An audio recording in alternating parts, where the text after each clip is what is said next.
ରାଜା ଶ୍ରୀରାମ ଭଞ୍ଜଦେଓ ଜଣେ ପ୍ରଜାବତ୍ସଳ ରାଜା ଥିଲେ। ପରୋପକାରୀ ଓ ଦେଶଭକ୍ତ ଶାସକ ରୂପେ ବେଶ୍ ଲୋକପ୍ରିୟ ଥିଲେ। ଓଡ଼ିଆ ଜାତି ଓ ଭାଷାର ଉନ୍ନତି ପାଇଁ ସେ ନିଜକୁ ସମ୍ପୂର୍ଣ୍ଣ ରୂପେ ସମର୍ପଣ କରିଦେଇଥିଲେ। ମୟୂରଭଞ୍ଜ ରାଜା ହୋଇଥିବା ସତ୍ତ୍ୱେ ସେ ସମଗ୍ର ଓଡ଼ିଶାର ରାଜନୈତିକ, ସାମାଜିକ ଓ ସାଂସ୍କୃତିକ ସଂସ୍କାର ଦିଗରେ ଅନେକ କାର୍ଯ୍ୟ କରିଥିଲେ। ଶ୍ରୀରାମ ଭଞ୍ଜ ମେଡ଼ିକାଲ କଲେଜ ରାଜା ଶ୍ରୀରାମଙ୍କ ଅନୁଦାନରେ ପ୍ରତିଷ୍ଠିତ। ଓଡ଼ିଆ ଭାଷାଭାଷୀ ଅଞ୍ଚଳର ଏକତ୍ରୀକରଣ ପାଇଁ ତାଙ୍କର ଉଦ୍ୟମ ଚିରସ୍ମରଣୀୟ। ଉତ୍କଳ ସମ୍ମିଳନୀର ପ୍ରଥମ ଅଧିବେଶନରେ ସେ ସଭାପତିତ୍ୱ କରିଥିଲେ। ସାହିତ୍ୟ ପ୍ରତି ଅନୁରକ୍ତ ମହାରାଜା ଶ୍ରୀରାମଚନ୍ଦ୍ର ଭଞ୍ଜଦେବ ବିଭିନ୍ନ ସମୟରେ ସାହିତ୍ୟିକମାନଙ୍କୁ ପୁରସ୍କୃତ କରୁଥିଲେ। ରାଜପରିବାରରେ ଜନ୍ମ ହୋଇ ମଧ୍ୟ ତାଙ୍କ ଜୀବନଯାପନ ଶୈଳୀ ଅତ୍ୟନ୍ତ ସାଧାରଣ ଥିଲା। 1892 ମସିହା ଅଗଷ୍ଟ ମାସରେ ଶ୍ରୀରାମଚନ୍ଦ୍ର ଭଞ୍ଜଦେବ ରାଜସିଂହାସନ ଆରୋହଣ କରିଥିଲେ। ତାଙ୍କ ଶାସନ କାଳରେ ମୟୂରଭଞ୍ଜ ଏକ ଆଦର୍ଶ ରାଜ୍ୟ ପାଲଟିଥିଲା।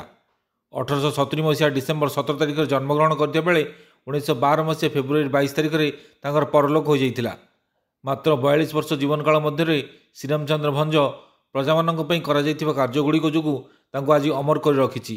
ଆଜି ତାଙ୍କ ତିରୋଧାନ ଦିବସ ଅବସରରେ ଉତ୍ତିଷ୍ଠିତ ଜାଗ୍ରତ ପକ୍ଷରୁ ତାଙ୍କ ନିକଟରେ ବିନମ୍ର ଶ୍ରଦ୍ଧାଞ୍ଜଳି ଜ୍ଞାପନ କରୁଛୁ।